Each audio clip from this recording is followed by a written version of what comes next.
जो भी अपनों से जुड़े रहना चाहते हैं उनको समय समय पर पीछे मुड़कर भी देखना पड़ता है।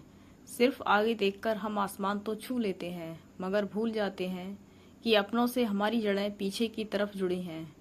ऊंचाइयों पर पहुंचने की होड़ में हम अपनों से कटते जा रहे हैं। आज का दिन कुछ ऐसा ही था। जब फ़ोन की घंटी बजी तो देखा कि प्रमोद की कॉल आ रही है। मुझे तो बिल्कुल विश्वास ही नहीं हुआ कि मैं फ़ोन पर प्रमोद से बात कर रही हूँ। प्रमोद और मैं भले ही चचेरे भाई बहन हों, अपनी ऊंची हैसियत के चलते प्रमोद के परिवार वालों ने हमारे परिवार को कभी अहमियत नहीं दी। यहाँ तक कि उन्हें समाज में हमें अपना रिश्तेदार बताने में भी बेइज्जती महसूस होती थी। एक तरह से हम उनकी रिश्तेदारी से बाहर थे। कहते हैं ना कि वक्त किसी भी इंसान को कहाँ से कहाँ पहुँचा देता है। कुछ ऐसा ही प्रमोद के साथ हुआ। उसने ना जाने क्या सोचकर मुझसे अपने पारिवारिक मसलों को साझा करना चाहा। मैंने कभी किसी के प्रति अपने दिल में दुराव नहीं रखा, ना तो तब जब हम विपन्न थे, ना आज जबकि हमारा परिवार आर्थिक दृष्टि से संपन्न हो गया। लाख कोई हमसे कितना भी कटता रहे मगर हमने अपनी तरफ से रिश्तेदारी निभाने की पूरी कोशिश की। हो सकता है एक समय प्रमोद और उसकी बहनों में समझ की कमी हो, मगर उमा देवी को क्या कहा जाए। वह तो अपने बच्चों के अंदर आपसी मेलजोल की भावना पैदा कर सकती थी, उन्हें सही रास्ता दिखा सकती थी, मगर नहीं, वह खुद चमक धमक की ऐंठ में रहती और उनके बच्चे भी इसी तरह की शान शौकत के घमंड में रहते। लेकिन कहीं ना कहीं चाचा जी को अपने घर खानदान का एहसास था, सो वे कभी कभार समय निकालकर हमारे घर आ जाते। प्रवक्ता की ठनक तो कहीं ना कहीं उनके चेहरे पर झलकती ही थी। शाम का समय था। घर का काम काज निपटाकर खाना खा पीकर सभी अपनी अपनी जिंदगी में व्यस्त थे। मैं भी लेटने जा रही थी कि तभी प्रमोद का फोन आया। कैसी हो? आवाज़ जानी पहचानी लग रही थी, फिर भी पहचानने में लम्हा लग गया। कई सालों से मैंने उससे फ़ोन पर बात नहीं की थी, पर अगले ही पल मैं समझ गई कि कौन है। प्रमोद, मेरे मुख से एकाएक निकला। बहुत दिनों बाद फ़ोन किया। मैंने कर तो लिया, तुम तो फ़ोन कभी करोगी ही नहीं। प्रमोद का स्वर मेरे प्रति शिकायताना था। समय नहीं मिलता है, जब मिलता है तो ध्यान नहीं रहता है। मैंने कहा, मिलेगा भी क्यों, इतने बड़े आशियाने की मालकिन जो हो। प्रमोद के स्वर में व्यंग का पुट था। समझने के बाद भी मैंने हंसकर कहा, बात तो तुम ठीक कह रहे हो। घर गृहस्थी में इतनी जिम्मेदारी भरी व्यस्तता है कि खुद के लिए समय निकाल पाना मुश्किल हो जाता है। कभी कभी बड़ी उलझन होती है, जी करता है सब कुछ छोड़कर कुछ दिनों के लिए कहीं चली जाऊं। कम से कम घर गृहस्थी की चिक चिक से शांति तो मिलेगी। यहीं चली आओ, हम सबको बहुत अच्छा लगेगा। प्रमोद ने अपनेपन से मनुहार की। ऐसा सुनकर मुझे बहुत अच्छा लगा। आज तो तुम्हारा घर रौनक से भरा हुआ होगा। बहनें आई होंगी, रक्षाबंधन है। मैंने प्रमोद से कहा, नहीं कोई नहीं आया, मीना आई हुई है।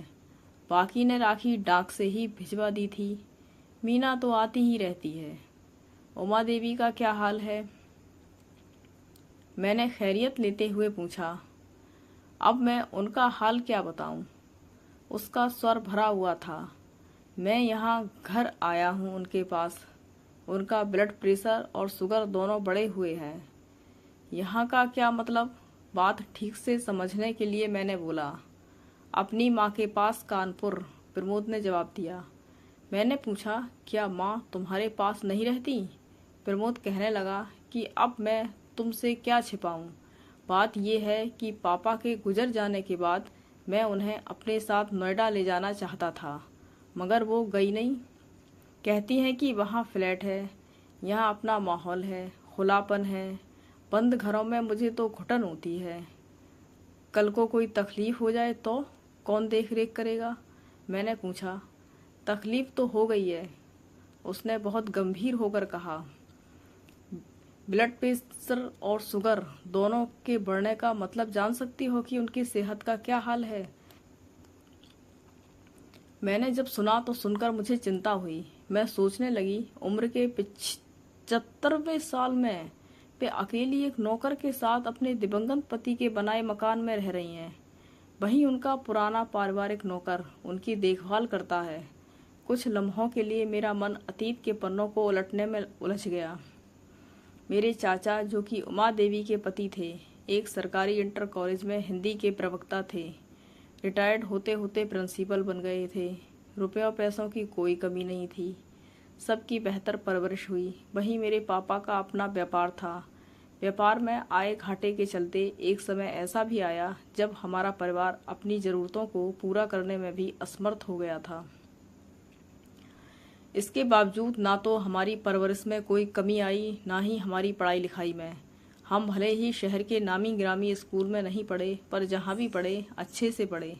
मेरी माँ की खासियत यह थी कि वह कोई बात दिल में छिपाती नहीं थी। वहीं उमा देवी, जो कि मेरी चाची लगती थी, उनमें बात को ज़्यादा से ज़्यादा छिपाने की प्रवृत्ति थी। समझ में आया तो चाचा को बताया, नहीं तो छिपा गई। बच्चों के साथ भी वह ऐसा ही करती थी। उनके व्यवहार में पारदर्शिता जैसी कोई बात ही नहीं थी। उनके स्वभाव की यह संकीर्णता उनकी तीनों बेटियों में भी आ गई। बस प्रमोद था जो उस मानसिकता से बच गया था, क्योंकि वह माँ के साथ कम अपने काम और खेलकूद में ज़्यादा व्यस्त रहता था। कुछ देर सोचने के बाद मैंने प्रमोद से पूछा, तुम्हारे साथ माँ के ना रहने का क्या कारण है?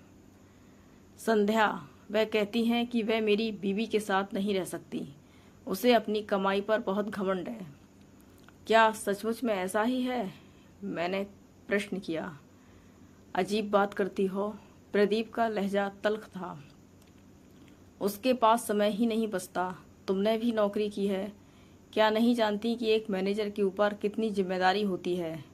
मेरी माँ तो घर में रहती थी, फिर भी देखभाल के लिए नौकर की ज़रूरत पड़ी। यहाँ तो हम पति पत्नी दोनों काम करते हैं। यहाँ हाउस मेड की ज़रूरत नहीं पड़ेगी। यहाँ नौकरानी खाना नाश्ता तैयार करके देती है, तो वह इसे अपनी तौहीन समझती हैं। उन्हें लगता है बहू अपने हाथ से बनाकर खिलाए। जब उसको खुद के लिए ही समय कम पड़ जाता है तो इनको कहाँ से बनाकर खिला पाएगी? आखिर चाची चाहती क्या है? मैंने पूछा। वह चाहती हैं कि संध्या उन्हें वक्त दे, हमेशा उनकी एक आवाज़ पर हाजिर रहे। ऐसा एक कामकाजी महिला के लिए कैसे हो सकता है? इतना तो घरेलू महिला भी नहीं कर पाती है। मेरी माँ मेरे घर परिवार में कलह पैदा कर मुझे परेशान देखना चाहती हैं। उसके लहजे में हताशा थी। मैंने थोड़ा गंभीर होते हुए कहा कि एक माँ अपने बेटे के घर परिवार में आग क्यों लगाना चाहेगी? क्यों नहीं चाहेंगी? बिल्कुल चाहेंगी। जब उनके अंदर बिना जाने समझे अपनी चलाने की आदत हुई, उन्हें लगता है कि मैं अब अपनी बीवी का गुलाम बनकर रह गया हूँ। मुझे अपनी माँ की कोई परवाह नहीं। वहीं उनकी तीनों बेटियाँ, ख़ास तौर से मीना, तो साल के 6 महीने माँ के पास ही रहती है। वही उनको ज़्यादा भड़काती रहती है। मेरा दिमाग कुछ देर के लिए अतीत में खो गया। मीना जब 30 वर्ष की थी तब उसके पिता रिश्ते देखते देखते परेशान हो गए थे। आज ही जाकर चाचा ने उसकी शादी एक परचून व्यापारी से कर दी। चाचा को यह शादी कतई पसंद नहीं थी, मगर करते भी तो क्या करते। रिश्ते तो उन्होंने बहुत अच्छे अच्छे देखे, लेकिन जहाँ भी जाते मीना का सांवला रंग ऊपर से साधारण नैन नक्श सामने आ जाता। लोग मना कर देते। जब मीना को यह पता चलता तो वो रुआंसी हो जाती। यहीं से मीना के मन में कुंठा ने जन्म ले लिया। उसे चाचा और अपने भाई प्रमोद दोनों से खुन्नस थी। उसे अपने पति से घिन आती थी। ना उसे ढंग के कपड़े पहनने का शौक था, ना ही बात करने का अंदाज, ना कोई रोमांटिक स्वभाव। बस दिन भर दुकान पर बैठा ग्राहक निपटाता रहता। मीना को समय मिलता सो वो दिन भर फ़ोन से चाची को प्रमोद के खिलाफ भड़काती रहती। मैंने कहा, तुम माँ को समझाते क्यों नहीं हो? बहुत समझाया, लेकिन उनकी समझ में कुछ आता ही नहीं है। मैं तो समझा समझा कर तंग आ चुका हूँ। मैंने कहा, शादी के बाद बेटियां मायके में दखल ना दें, तभी उनकी इज्जत बनी रहती है। यह तुम सही कह रही हो, लेकिन मेरी बहन मीना और मेरी माँ की समझ में आए तब ना। मीना को समझाना चाहिए कि वह कब तक माँ का साथ दे पाएगी। अपने पति बच्चों को छोड़कर कब तक माँ की सेवा में ज़िंदगी गुजारेगी। उसकी भी गृहस्थी है, उसका बुढ़ापा भी तो उसकी गृहस्थी में कटना है। जब घर में बेटा होता है तो माँ बाप बेटे के साथ ही बुढ़ापा काटते हैं। बेटियां आते जाते माँ बाप की सेवा करती रहती हैं। आखिरकार पहला फर्ज बेटा बहू का होता है। मैं सोचने लगी, मेरी माँ को भी अपनी मझली बेटी नीरू से खास लगाव था। लगाव का कारण था उसका मीठा व्यवहार और पैसे से संपन्न होना। वह जब भी ससुराल से आती, घर की ज़रूरतों का, उनके शौक़ का सामान लेकर आती। वापस लौटते समय भी उनके हाथ में रुपया रख कर जाती। वहीं गोरखपुर में रहकर मैं उनको समय नहीं दे पाती। दूसरी ओर मेरी आमदनी भी कम थी। उस पर बच्चों की परवरिश की जिम्मेदारी। उन्हें हमेशा मुझसे शिकायत रहती थी। कहती, क्या फ़ायदा तुम्हारे गोरखपुर में रहने से, काम तो आखिर नीरू ही आती है। उनकी ये बात मेरे दिल को अंदर से तोड़ कर रख देती। यही शिकायत उन्हें अपने इकलौते बेटे संगम से भी थी, जो कम ही उनके संपर्क में रह पाता था। इसका मतलब ये नहीं था कि वह उनका हालचाल नहीं लेता। बीमारी हो या कोई अन्य ज़रूरत, रुपए पैसे उनके खाते में समय समय पर डालता रहता। पापा की मृत्यु के बाद संगम मम्मी से मजाकिया स्वर में बोला, आपका मन नीरू से ज़्यादा लगता है, चाहो तो नीरू के साथ रह सकती हो। नीरू माँ के पास बैठी सुन रही थी। वह मुस्कुरा दी। माँ ने कोई जवाब नहीं दिया। इसका मतलब वह अच्छी तरह समझ रही थी कि बेटी दामाद का साथ तो 2-4 दिन का ही अच्छा होता है। लड़की का मायके आना जाना, माँ का उसके और उसके पति के साथ रहना, इसमें काफ़ी फ़र्क होता है। अगर दामाद का रुख बदल गया तो बेटी दामाद के जीवन में दरार डालना भी सही नहीं। आखिर बेटी थी तो पति पर ही निर्भर। तब वह कहाँ जाएगी। नीरू भी इसे अच्छी तरह से समझ रही थी, इसलिए कोई जोर नहीं दिया, ना ही माँ को अपने बेटे बहू के खिलाफ भड़काया। अपनी बात कहने के बाद प्रमोद की कॉल पहले ही कट चुकी थी। मैं अपनी सोच में डूबी थी। क्यों ना मीना के मन में भी ऐसी ही समझ आती कि वह बिना वजह उमा देवी की बची हुई जिंदगी में तनाव ना घोले।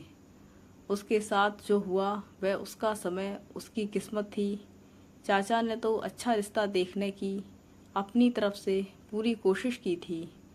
इसी कोशिश में मीना की शादी भी 30 वर्ष में हो पाई थी। अब वह वही खुन्नस उमा देवी को मोहरा बनाकर निकाल रही थी। उमा देवी की खुशामद करने के पीछे मीना का अपना स्वार्थ था। इसी बहाने वह उनसे जब तब रुपए ऐंठती। प्रमोद ने ही बताया था कि कैसे मम्मी ने अपने कुछ जेवर उसे दे रखे हैं। खुद आर्टिफिशियल ज्वेलरी से ही फंक्शन में काम चला लेती हैं। एक दिन अचानक उमा देवी के सीने में तेज दर्द उठा। मीना ने इसकी खबर प्रमोद को दी। वह भागते हुए आया, शहर के एक निजी अस्पताल में भर्ती कराया। जांच में पता चला कि उनके हृदय का एक बल्ब जाम है। आनन फानन में गाड़ी कर उन्हें दिल्ली ले जाया गया। वहाँ उनकी बाईपास सर्जरी हुई। तब कहीं जाकर उनकी जान बचाई जा सकी। डॉक्टर ने उन्हें डिस्चार्ज करने के साथ चेतावनी दी कि इनकी नियमित देखभाल की जाए और बीच बीच में दिखाने के लिए दिल्ली लाया जाए। अब सवाल उठा कि यह जिम्मेदारी कौन लेगा। प्रमोद को मौका मिला। उसने इसी बहाने मीना को परखने का उपाय सूझा। उमा देवी के सामने ही मीना से पूछा, मीना, तुम्हें माँ के साथ कम से कम 1 साल तक साथ रहकर उनकी नियमित देखभाल करनी होगी। समय समय पर चेकअप के लिए डॉक्टर के पास ले जाना होगा। साथ में मैं भी रहूँगा। क्या इसके लिए तुम तैयार हो? मीना ने ऐंठकर जवाब दिया, तो आप क्या करोगे? माँ के साथ मुझे जो करना था वो मैं कर चुकी। अब आपको करना है। मम्मी को तुम बहनों से ज़्यादा लगाव है, इसलिए मैं पूछ रहा हूँ, क्या उनकी इतनी भी जिम्मेदारी नहीं लोगी? प्रमोद ने कहा। मीना जवाब से कन्नी काटने लगी। उमा देवी समझ गई कि उनकी बेटी के चेहरे के पीछे का असली चेहरा क्या है। उन्होंने भी मीना के सामने बोल दिया कि चाहे कुछ भी हो जाए, बुरे समय में जब मेरे बेटे बहू ही काम आए, इसलिए अब मैं उन्हें छोड़कर किसी और के साथ नहीं रहने वाली। मैंने अब तक जो किया वो मेरी बेवकूफ़ी थी। मीना का जरा सा मुंह निकल आया। उसके बाद वह जो अपनी ससुराल गई तो फ़ोन पर ही उमा देवी का हालचाल पूछ लेती, लेकिन उनके पास आने की जुर्रत नहीं करती।